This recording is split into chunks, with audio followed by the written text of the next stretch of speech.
All right, welcome to the first lecture of week 5 of Introduction to Logic Online, Philosophy 1500.02. This lecture is very long, right? So make yourself comfortable. Maybe tackle it in shifts. But yeah. Anyway, today we're going to be talking about truth functions. So last week and the week before, we talked about how to symbolize statements, right? So we began by taking out terms and putting in variables. And then last week, we introduced some logical operators like tilde, wedge, dot, horseshoe, triple bar, right? And now we're going to talk about the meanings of those logical operators, right? And what they do in the sentence or in the statement. Right, so the idea is that they're going to be functions from truth values to other truth values. So let's talk about what that means.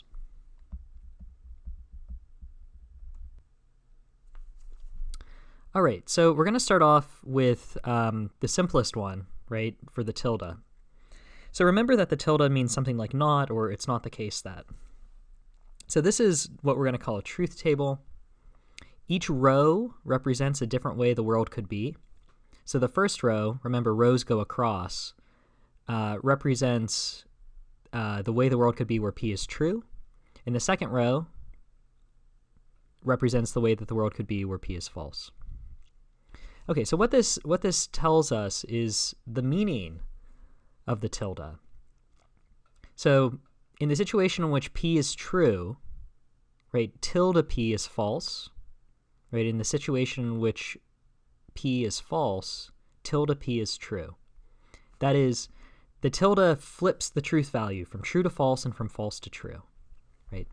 Or if you're like mathematically inclined, right, it's a function from one truth value to its opposite. So from true to false or from false to true. Right, so here we are on our first row, right, going across the situation in which P is true. Right, tilde P is false, right? And in the situation in which P is false, tilde P is true. All right, so let's talk about how we would construct the truth table for the tilde, right? So it's going to have two rows, right? So we want each row of the truth table to represent a different way the world could be. Now, there are two ways the world could be with respect to P. It could be either true or it could be false, right? So that's why it has two rows. All right, so what we're going to do is in each row, right, we're going to go across and find that letter, right, and put T or F under it, depending on what its value is under P in the first column, right? Columns go up and down. So in our first row here, right, P is true, so we're going to put a T under P. Similarly, we'll put an F under P right in the second row. Okay. So going back to our first row, right, these truth tables represent what the logical operator means. So again, this logical operator means something like flip the truth value from true to false or from false to true, right? So in the situation in which P is true, not P is false. And in the situation in which P is false, not P is true. Okay, so we can use these truth tables to tell us something about the truth value of statements. So here's an example. Suppose that P is true. What is the truth value of tilde P? That is, of not P. So, of course, this is very easy, and you don't really need a truth table to do it because you understand the meaning of tilde, right? It's not, or it's not the case that. It flips a truth value, right? So the answer is going to be what? Well, suppose P is true. What's the truth value of not P? Well, it's going to be false, right? But let's see how we do that with a truth table. Right, so first we construct our truth table. Then we find the row, right, where P is true. That is, which represents the way the world could be where P is true. Right, so we're going to use that first row. Right, and then we're going to see what the value under the tilde is. So it's F for false, right? So suppose P is true. What's the truth value of not P? Well, we construct our truth table. We look at the relevant row, in this case, the row where P is true, and then we ask, well, what would be the case for not P? Well, we see that it's false, highlighted in green. Okay, so the answer is that the truth value of not P is false. That is, not P is false. All right, so here's a harder one. Now we're going to do the truth table for the two-place connective, starting with dot. So you'll notice a difference between this truth table and the last one. This one has 4 rows. So why does it have 4 rows? Well, dot connects 2 different statements, right? In this case, we're just going to represent them as P and Q. Okay. So we want to represent every way the world could be for combinations of truth values of P and Q. Right, so the first row represents the situation in which P is true and Q is true. The second one represents the situation in which P is true and Q is false. The third one represents the situation in which P is false and Q is true. And the final row, remember rows go across, represents the situation in which P and Q are both false. Right, so again, this first row represents the situation in which P and Q are true. Right. And in that case, right, when P and Q are true, P and Q, that statement, is true. So think about ordinary English, right? In what situation would it be true that we go to the park and we get ice cream? What would have to be the case? Well, it turns out that we'd both have to go to the park and get ice cream in order for it to be the case that we go to the park and get ice cream is true, right? So both of the conjuncts have to be true. So a conjunct, remember, right, is what flanks both sides, or either side, rather, of the dot, right? So P and Q is a conjunction, right? And P is a conjunct, and Q is a conjunct. Right, so in order for P and Q to be true, both conjuncts have to be true. Right, so let's think about this second row, right? This represents the situation in which P is true and Q is false. And then we want to know, well, what's the case with P and Q? Is that true or false? So again, think about ordinary language, right? So suppose it's the case that we go to the park, but we don't get ice cream. Well, then is it true that we went to the park and got ice cream, or is it false? Well, intuitively, it's false, right? And we represent that here in the highlighted F, right, underneath the dot, right? So in the situation in which P is true and Q is false, P and Q is false. Right, so in our third row, we represent the situation in which P is false and Q is true. Right, so suppose that we don't go to the park, but we do get ice cream. Right, is it true that we went to the park and got ice cream? Well, again, no, right? The first conjunct this time is false, right? But the second conjunct is true. And again, for a conjunction to be true, both conjuncts have to be true. So accordingly, we put an F underneath the dot in this situation, in this row, right? So when P is false and Q is true, it's false that P and Q.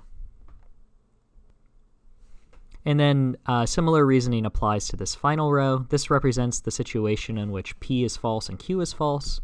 So suppose that we neither go to the park nor get ice cream. What is the truth value of we went to the park and got ice cream? Well, it's false, right? So think about it this way. If someone said to you, we went to the park and we got ice cream, but they didn't go to the park and they didn't get ice cream, right? They've clearly said something false, right? So when P is false and Q is false, the conjunction is false, right? So let's reflect on the truth table again, right? A statement of the form P and Q or P dot Q is true if and only if both conjuncts are true, right? And it's false otherwise, right? So the only row where P and Q is true, right, is when both conjuncts are true. Otherwise, it's false, right? So that's the first row where it's true, and every other row it's false. Okay, so let's try to construct the truth table for the dot, for and. Well, remember, we want every combination of truth values for our conjuncts, right? So we have P and Q. And here's how I suggest we set it up. In fact, you have to set it up this way. Right, so under P, we'll put true, true, false, false. Under Q, we're going to put true, false, true, false. Okay, so take a step back and look at the combinations of letters there. We have true, true, this is in rows, true, false in the second row, false, true in the third row, and false, false in the fourth row. Right? So that combination, or those combinations rather, of true and false represent all of the possible combinations of truth values for P and Q. Do you see that? Okay, so if we set up our 4-row truth tables under the first letter true, true, false, false, and under the second true, false, true, false, then we're going to ensure that every possible combination of truth values is represented. Okay, so let's start constructing the table. Consider our first row, true, true, right? P is true and Q is true. Well, what we're going to do is we're going to go over to the statement P and Q, right? And put the corresponding T or F under P and Q, right, for that row. So in this first row, P is true and Q is true, right? So we put a T under P and a T under Q. In the second row, the same sort of thing applies, right? In the second row, P is true and Q is false. So we put a T under P and an F under Q. In the third row, P is false and Q is true, right? So we put an F under P and a T under Q. And then in our, fourth row, sorry, I think I skipped ahead too quickly. We put F's under P and under Q, right? So let's go back to our first row. Okay, so we want to know what we're going to put under the dot, right? So suppose that P is true and that Q is true, right? Is P and Q true? Well, think back to the meaning of and, right? So a statement of the form P dot Q or P and Q is true if and only if both conjuncts are true, right? So in this situation, P is true and Q is true, and those are the conjuncts, right? So P and Q is true. That's represented there with the highlighted T under the dot. Now let's think about this second row, right? This represents the situation in which P is true and Q is false. So is P and Q true in that situation? Well, remember, a conjunction is true if and only if both of its conjuncts are true, and it's false otherwise. So in this situation, P is true, right? So the first conjunct is true, but the second conjunct, Q, is false, right? So it's not the case that both conjuncts are true, right? So the conjunction P and Q is false, right? Here represented with the highlighted F under the dot in the second row. All right, so next we have the row that represents P's being false and Q's being true, right? So we want to know, in the situation in which the first conjunct is true and the second one, and the first conjunct is false and the second one is true, is P and Q true? So suppose P is false and Q is true. Is P and Q true? Well, remember, a conjunction is true if and only if both of its conjuncts are true, and it's false otherwise. Here the first conjunct is false and the second's true, right? So it is false, here represented with the F under the dot. Finally, we have our fourth row, right, which represents P's being false and Q's being false, right? So is P and Q true or false when both conjuncts are false? Well, remember, a conjunction is true if and only if both of its conjuncts are true. Here the first conjunct is false and the second conjunct is false. So the conjunction P and Q in this situation is false, right? Here represented with the highlighted F under the dot. Right, so that's how we construct the truth table for dot. All right, so now we have an exercise. Suppose P is true and Q is false. What is the truth value of P and Q? Right, so we're going to use a truth table to solve this. Right, so here's our truth table. We pick out the relevant row Here the relevant row being the one where P is true and Q is false. Right, so see this, the highlighted letters. Under P it's T, and under Q it's F. Right, so that's the row that represents P's being true and Q's being false. Right, and now we want to know what is the truth value of P and Q. Well, so we're going to consult our table, and we're going to look under the dot. So here, highlighted in green, we have F. Right, so this represents that P and Q is false when P is true and Q is false. Right, so when P is true and Q is false, the truth value of P dot Q is false. All right, so now we have the truth table for the wedge, which stands for or either or unless. Right, so again, note that it has 4 rows, right? The first row, both are true. In the second, the first is true and the second is false, right, and so on. Right, so what goes on either side of the wedge, recall, is called a disjunct. So P is the first disjunct here, and Q is the second disjunct. Right, so, and again, what this truth table is going to represent is what's the case, right, according to different situations, right? So the first row represents when P is true and Q is true, and then P or Q, right, the thing under the wedge, the T in that first row, represents that P or Q is true when P is true and Q is true. Right, so let's construct the truth table for wedge. Right, so again, we're going to have 4 rows. Right, so under P, as is customary, we put T, T, F, and F. Under Q, we put T, F, T, F. Again, all of the possible combinations of T's and F's are represented here. All right, so let's start with our first row. So we're going to go through and we're going to put the appropriate letter under the statement. So in our first row, right, where P is true and Q is true, we put a T under P and a T under Q.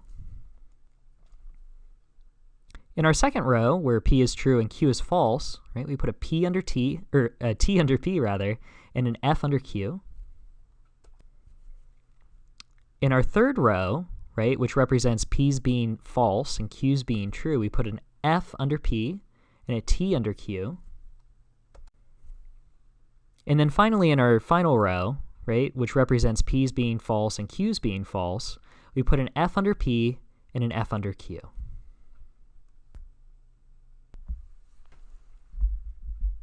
All right, so let's go about constructing the truth table. Specifically, let's start figuring out what goes under the wedge. Okay, so let's think about disjunctions in ordinary language. Suppose someone says, we went hiking or we got ice cream, right? And suppose that they both went hiking and they got ice cream, right? Would it be the case that we went hiking or we got ice cream is true when they say that? Intuitively, yes, right? So what's required, right, is at least one of the disjuncts, P or Q, is true, right? So in this situation where P is true and Q is true, P or Q is true. In our second row, we have P being true and Q being false, right? So P or Q is, well, true, right? Here represented by the T under the wedge that's highlighted green, right? So the rule for the wedge, or for or, right, is that it's true if and only if at least one disjunct is true and it's false otherwise, right? So in our first row, right, both disjuncts were true, so at least one is true, so it's true.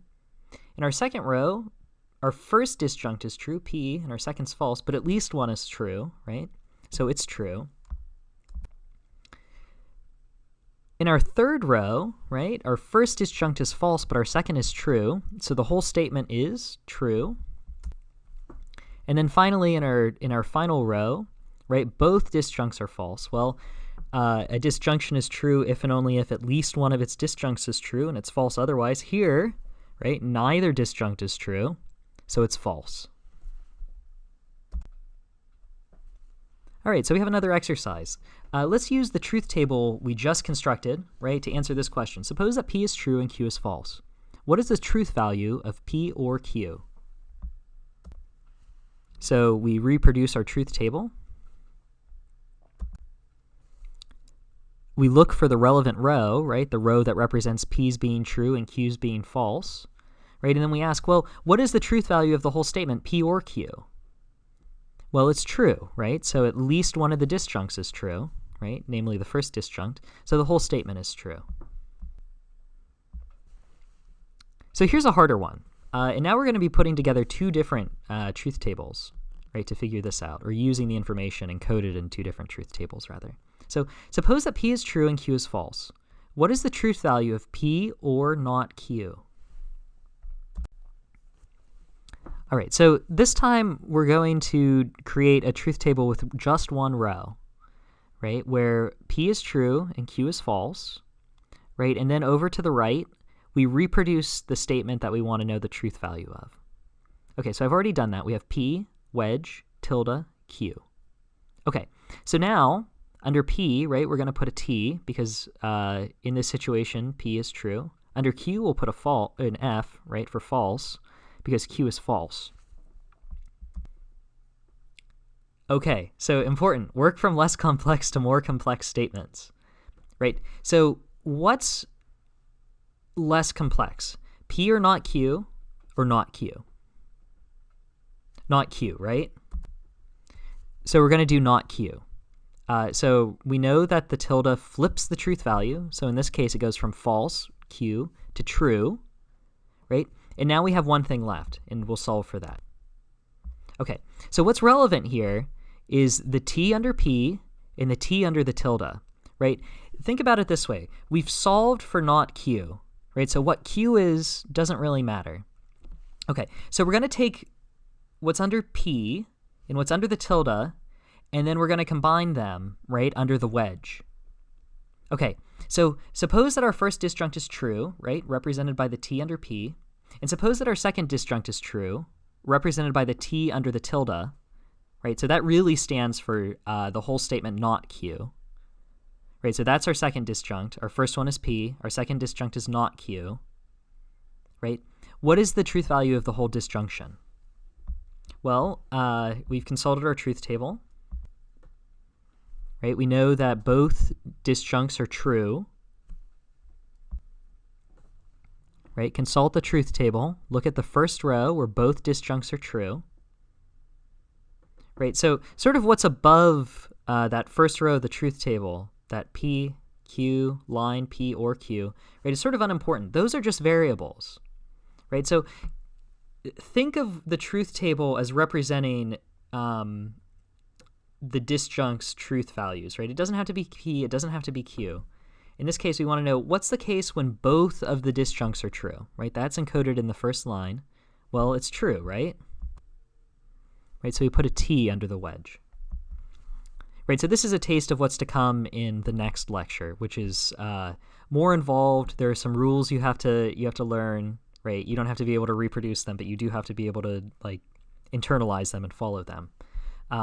But what we're going to be doing with these truth tables, right, as a look ahead, is figuring out the truth value of complex statements, right? More complex than just having a two-place operator.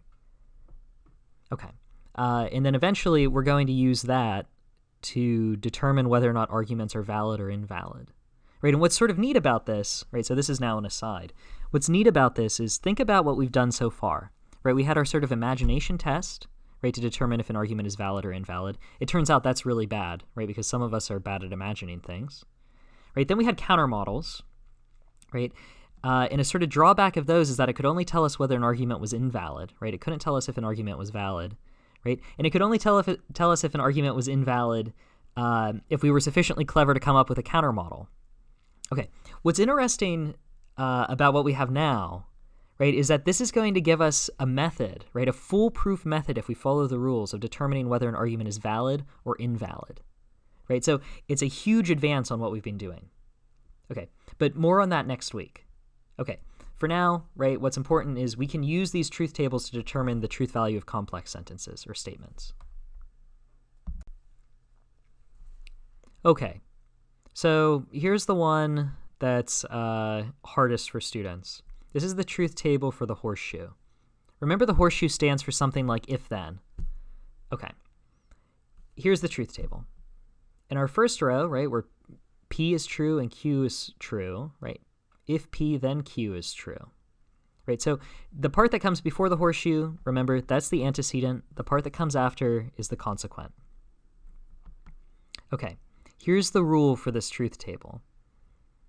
It's true, right, a statement of the form P horseshoe Q is true if and only if it's not the case that the antecedent is true and the consequent false. Right, so look at the truth table. The first line is true. First row, rather, is true. The third row is true, and the fourth row is true. The only row which is false is where the antecedent is true and the consequent is false.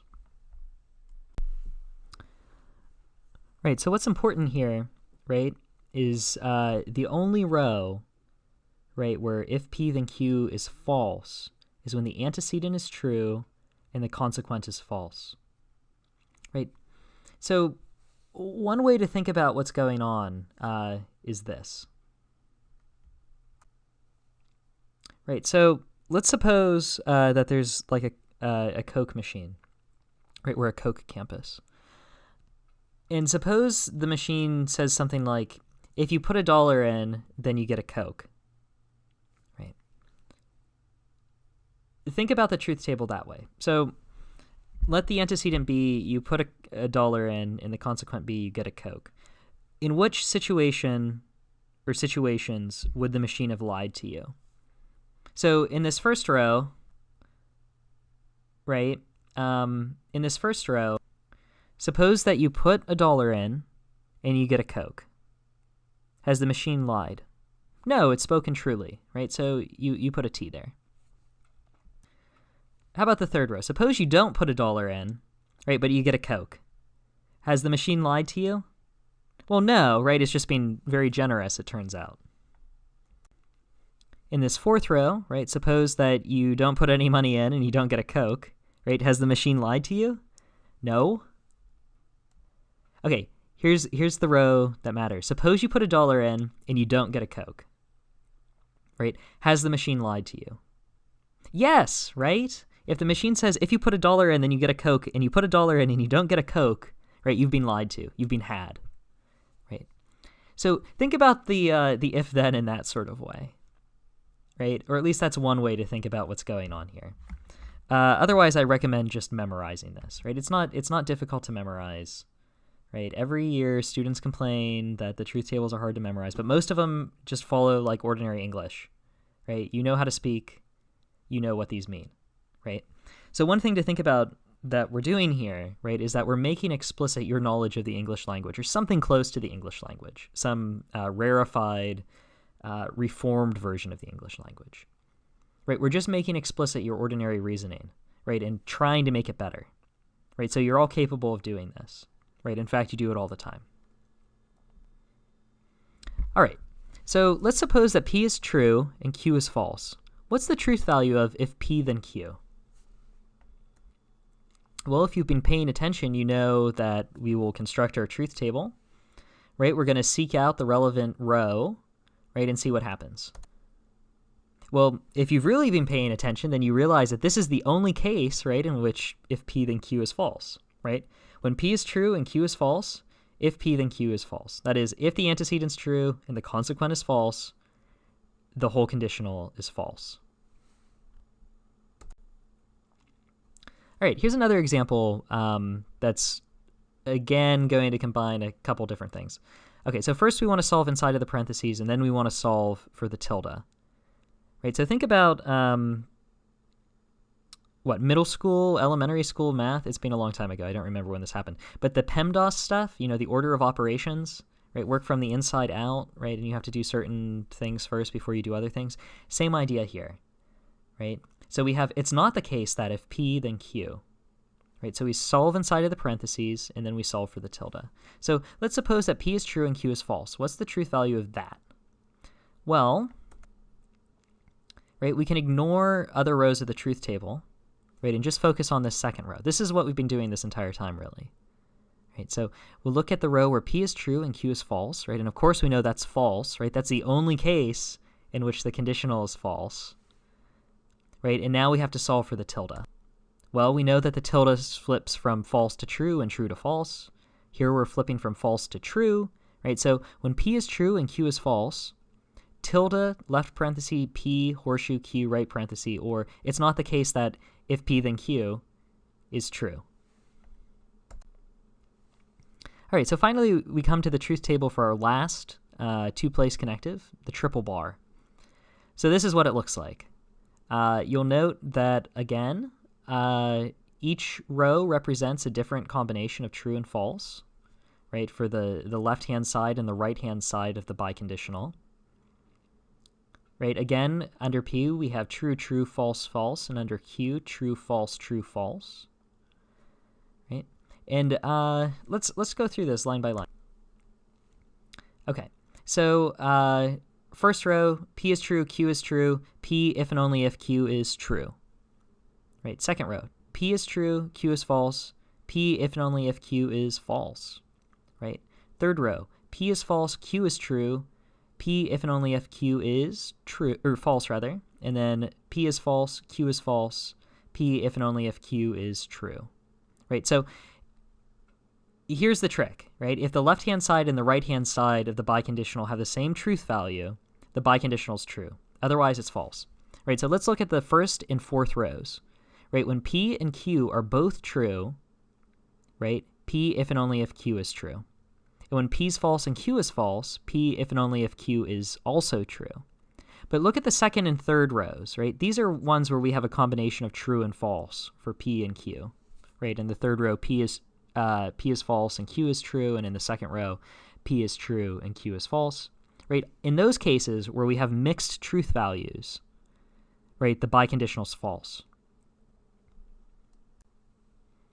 Right, so let's construct the truth table. Remember the rule, right?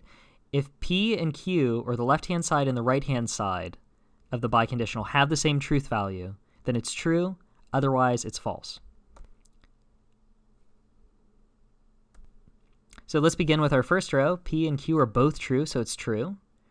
P is true and Q is false in our second row, so it's false, right? Mixed truth values. Third row, P is false, Q is true, mixed truth values, false, right? And fourth row, both are false, so true, right? So if the left-hand side and the right-hand side of the biconditional have the same truth value, the biconditional is true, otherwise it's false. All right, so here's what you need to do. You need to memorize these truth tables, right? You're not going to have the truth table given to you in the quiz, any of the quizzes, or the exam, right? So if you don't memorize these, your life's going to be really hard. Think back to when you learned your multiplication tables, right? You just know them by heart now, right? Hopefully. And you don't even have to think about what 7 times 7 is, right? It just comes to you like that. Similarly, if you memorize these truth tables, right, you'll just be able to look and see, right, what to put underneath, like the wedge or whatever. Right, it'll become second nature to you. So memorize the truth tables, right? Write them down over and over and over again if you have to. Pay attention to what the sort of tricks are, right? The sort of little writing I gave underneath each of the tables explaining when they're true or false, right?